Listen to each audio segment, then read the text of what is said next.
In this guide, I'm going to show you guys how to fix Microsoft Authenticator app not working. Let's get started. First thing you want to do is check your internet connection. Make sure you have stable internet connection. Next up, check for the app updates. For that, launch your App Store or Play Store. Then search for the app Microsoft Authenticator.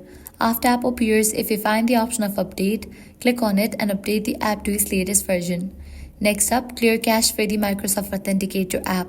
To do that, close this, launch your Settings app, then navigate to the option General. Click on the option iPhone Storage, find Authenticator app and launch it. Now click on Upload app, click on Upload app, wait for a few seconds and then click on Reinstall app. With these, your problem might be solved. Next up, check your device storage. Make sure you have enough storage in your device. If not, you can delete or offload the unused apps. And lastly, give a fresh restart to your device. Completely delete app from your device and again reinstall it. And that's it. With these, your Microsoft Authenticator app should work again.